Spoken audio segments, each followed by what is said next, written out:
Hello दोस्तों, राधे राधे। एक बार फिर से आप सभी का स्वागत है आपके अपने चैनल वर्षा ब्लॉग में।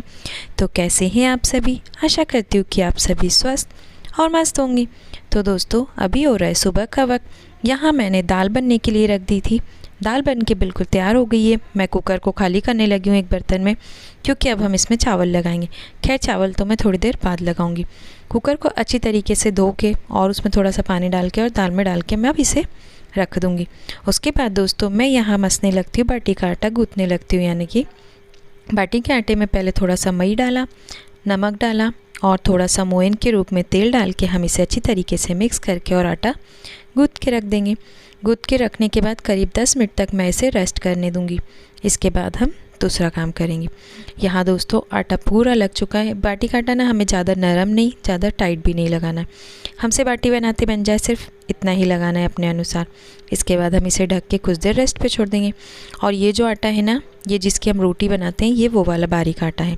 मैं ये वाला आटा थोड़ा सा अलग मसूँगी, क्योंकि इसका हम चूरमा बनाएंगे। यानी कि इसकी जो बाटियाँ बनाएंगे उसका हम चूरमा बनाएंगे। तो हम बारीक आटे का चूरमा बनाएंगे, इसलिए बारीक आटे की जो बाटियाँ बनेगी उसका चूरमा बनाएंगे।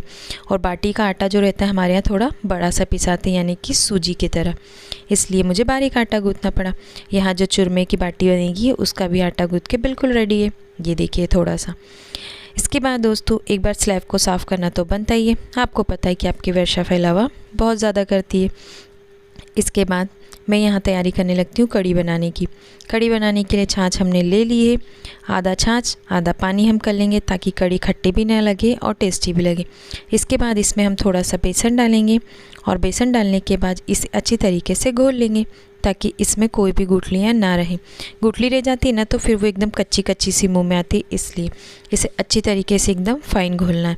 और हम कढ़ी में डालेंगे मूँगफली दाने। तो मैं यहाँ उनके छिलके निकालने लगती हूँ। छिलके निकालने में हाथ में थोड़ा टाइम लगता है, इसलिए मैंने ट्रिक लगाई। ट्रिक क्या लगाई, सब ऐसे ही निकालते हैं हमारे गांव की देसी जुगाड़। तो कपड़े में लपेटा और इसे अच्छी तरीके से दोच लिया यानी कि किसी भी चीज़ से आप इसे कूट सकते हैं। छिलके अलग हो जाएंगे। आराम से मैंने झाड़ के ले आई हूँ छिलके। और अब हम कढ़ी में तड़का लगाएंगे। मैंने मीठा लीम ये सब सुबह ही बाड़े में से ला के रख लिया था कि भाई दाल चावल कढ़ी दाल बाटी चूरमा तो बनेगा ही बनेगा आज, इसलिए हमें पता था कि आज बनना ही बनना है। क्यों बना रही हूँ ये भी मैं आपको बताऊँगी। खैर, आप टाइटल देख के तो पहचान ही गए होंगे कि क्यों बन रहा है। क्योंकि आज हिताक्षी के पापा जी उसको लेने आ रहे थे, इसलिए मेहमान नवाजी तो बनती है वही दामाद जी की। इसलिए इसमें कुछ नहीं करना है दोस्तों। तेल लिया हमने, उसमें खड़ी सूखी लाल मिर्ची है, मीठा लीम है, राई जीरा और थोड़ी सी मेथी दाने और सौंफ। इसको सबको अच्छी तरीके से तड़काने के बाद थोड़ी सी हल्दी और लहसुन मिर्ची का पेस्ट डाल के अब सब कुछ हमने इसमें जो छाछ घोल के रखा था उसमें डाल दिया। इसके बाद हमें इसे ना लगातार चलाना है, ताकि कढ़ी फटे ना। इसमें नमक हम बाद में डालेंगे उबाल आने के, वरना कढ़ी को फटने का डर रहता है। कढ़ी को हम तब तक चलाएंगे जब तक वो उबाल ना आ जाए, उसके बाद हम छोड़ देंगे।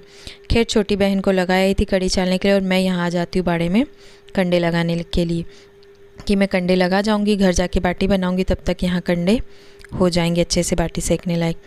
ये देखिए, अभी फ़िलहाल में फ़ोन ना पलक के हाथ में, वो इतना फ़ोन हिलाती, कभी भी सीधे फ़ोन तो वो पकड़ती ही नहीं है। खैर, मैंने यहाँ कंडे लगा दिए और शिवांश बाबू मम्मा का पीछा तो छोड़ते ही नहीं, तो वो मेरे साथ ही आया था बाड़े में। इसके बाद घर जाके देखा तो कढ़ी में उबाल आ चुका था। मैंने 2 गड़ी गुड़ की डाली इसमें, क्योंकि ज़्यादा खट्टा छाछ नहीं था, इसलिए हम ज़्यादा मीठी भी नहीं करेंगे, हल्की सी ही करेंगे। 2 गड़ी गुड़ की डालने के बाद में हम इसे उबलने के लिए साइड में रख देंगे। तब तक छोटी वाली सिस्टर ने यहाँ पे सारी बाटियाँ बना ली थी।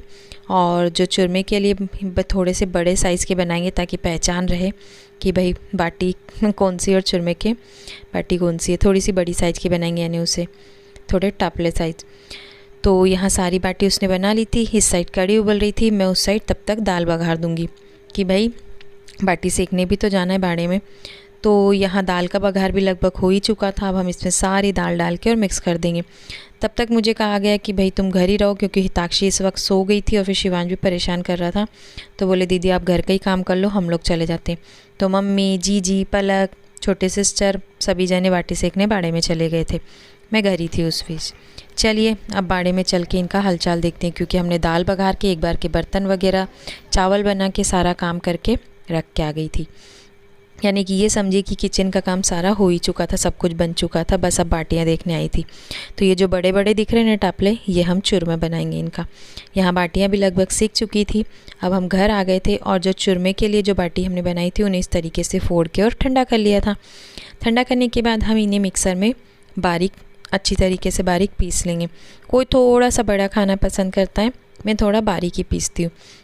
इसके बाद दोस्तों इस बीच हिताक्षी के पापा जी भी आ चुके थे। एक बार चाय पानी करने के बाद थोड़ी देर बैठे, उसके बाद सोचा कि भाई अब 11:30 बज चुकी है तो इनकी थालियाँ लगा दी जाए भोजन करने के लिए। तो यहाँ मैं चूरमे को गरम करने लगती हूँ। तो पहले लिया कढ़ाई में घी, उसके बाद जो चूरमा हमने डाल के रखा था वो सिर्फ हल्का सा गरम होने देंगे और हम गैस को बंद कर देंगे। फिर से ठंडा करने के बाद इसमें हम शक्कर डालेंगे, काजू बादाम किशमिश जो हमने काट के रखे थे और इलायची पाउडर वो डाल के और अच्छी तरीके से मिक्स कर देंगे। शक्कर हमेशा थोड़ा सा ठंडे होने के बाद ही डालें वरना वो पानी छोड़ देती है। यहाँ 3 जनों की प्लेट मैंने ले आई थी, हिताक्षी के पापा जी और शिवांश के पापा जी की। देखिए मैं नई तरीके से आपको चूरमा बताती हूँ कि कैसे परसा जाएगा। यहाँ छोटी सी कटोरी मैंने ले ली थी, उसमें नीचे मैंने बादाम काजू किशमिश सब कुछ डाल के और ऊपर से चूरमा डाल के कुछ इस तरीके से दबा दिया था। और अब मैं इसे प्लेट में पलटा दूँगी। ये देखिए कितना अच्छा लगता है, ऐसे चूरमा परसा जाता है। खैर चूरमा तो किसी भी रूप में परस सकते हैं, पर मुझे ऐसे ना थोड़ा अच्छा लगता है, इस वजह से मैं इस तरीके से परसती हूँ। आप भी ट्रिक यूज़ कर सकते हैं ये वाली कि भाई चूरमे को कैसा परसा जाए। ये देखिए 1 नंबर। इसके बाद हम यहाँ इनकी थालियाँ लगाने लगते हैं। मैंने पपड़ी वगैरह भी तली थी, वो मैं आपको दिखा नहीं पाई क्योंकि सारे काम ना यार मेहमान आ जाते तो फिर जल्दी जल्दी होते रहते। क्योंकि इसे भी जल्दी घर भेजना था, छोटी सिस्टर को भी, उसके बाद उसे जाके वहाँ भी तैयारियाँ करनी थी कुछ। उसके बाद वो फिर शाम को सौताड़ा जाती क्योंकि वहाँ सब गौरनियों को एक दिन पहले ही बुला लिया गया था, वो गौर पूजेंगी इसलिए। दूसरे दिन फिर उन्हें नहाने जाना था, तो सब काम जल्दी जल्दी हो रहे थे कि जी जल्दी निकलना है। तो मैंने कहा कि ठीक है भाई। यहाँ थालियाँ हमने लगा दी थी, सभी जने जीमने के लिए बैठ चुके थे। पहले ये लोग खा लेंगे, उसके बाद फिर हम लोग खाएंगे। तो दोस्तों यहाँ खाना वाना खा करके फुर्सत हो चुके हैं। आज बना था दाल बाटी चूरमा, दाल चावल कड़ी। ये कर रही हैं मस्ती, ये लोशन गया, और एक वो कर रही है मस्ती। और इनके जमा दी हमने चूड़ी के सेट, क्योंकि गौर पूजेंगे तो हमने कहा कि भाई यहीं से पहन के चले जाओ। इसके बाद इन्हें टाइम नहीं मिलेगा क्योंकि अब ये शाम को बिल्कुल जाने के लिए रेडी है। ये जाएंगी सौताड़ा गौर पूजने के लिए इनकी जेठानी के यहाँ। एक तरफ से वो हमारी भाभी भी लगते हैं क्योंकि हमारी बुआ जी की बहू है, तो 2 रिश्ते के तरफ से ये गौर पूजने जाएगी। देखो इसका सेट, ये देखो कितनी सुंदर लग। अरे रोतू माँ उनका वीडियो बने तो इनका पहला रोनो आए। ये देखो कितनी सुंदर सुंदर चूड़ी, 3 रंग की चूड़ियाँ हैं इनकी। इस तरीके से सेट लगा लिया है भर भर हाथ, क्योंकि अब ये कुछ भी चेंज नहीं करेगी। जो सुहाग अब देवी जी को चढ़ेगा 9वें दिन वही चेंज करेंगे। अब ये इन्होंने पहन ली है, सब कुछ रेडी। ये देखो इनकी रेलगाड़ी बन रही है मोबाइलों की। ए शिवांशु राधे राधे बोलो, राधे राधे बोल जल्दी, राधे राधे बोलो। एक ही ये पड़े हैं। आज हिताक्षी रानी उसके घर चले जाएगी, घर जाएगी बेटी, राधे राधे बोलो, घर जाएगी। मत जाना, तू यहीं रुक जा। ओहो देखो इसने मेरे कमरे का क्या हाल किया, देखो देखो। आज घर पूरा खाली। हिताक्षी जी उसके घर चले जाएगी। हिताक्षी घर जाएगी बेटी, इधर बता, घर जाएगी, घर जाएगा हमारा बेटा। घर जा, मत जाना, तू यहीं रहे मौसी के पास, तू मौसी के पास यहीं रहे।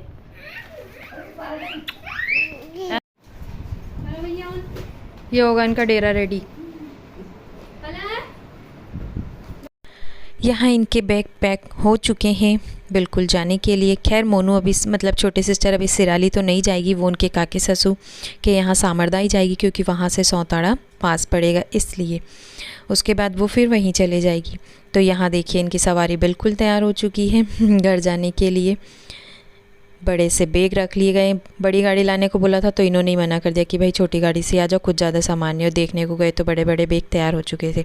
हिताक्षी रानी जा चुकी है घर को सुना करके। हाँ थोड़ा सा बुरा तो लगा, पर अब क्या करें यार, बुरा लगे। इससे पहले हमारी छोटी जीजी जीरावेर वाले और उनकी बेटी आ चुके थे हमसे मिलने के लिए, शिवांश इनसे। तो फिर बुरा मतलब इतना ज़्यादा नहीं लगा, कुछ एहसास नहीं हो खालीपन का, क्योंकि ये आ गए थे ना तो फिर घर में रौनक आ गई थी। शाम तक ही रुके, फिर ये लोग भी चले गए थे। इसके बाद दिन में मैं तरबूज काटने लगती हूँ यहाँ पे, क्योंकि तरबूज रखे हुए थे तो सोचा कि भाई इसे काट के भी फ्रिज में रख दिया जाए। तो दोस्तों हिताक्षी रानी उसके घर जा चुकी है। कुछ ऐसा रहा आज का हमारा दिन। आप लोग ज़रूर बताइएगा कि आपको हमारे व्लॉग कैसे लगते हैं। अगर आपको हमारे व्लॉग पसंद आते हैं तो प्लीज़ प्लीज़ प्लीज़ हमारे चैनल को सब्सक्राइब करें, लाइक करें और वीडियो को शेयर ज़रूर करें। चलिए मिलते हैं अगले व्लॉग में, तब तक के लिए राधे राधे।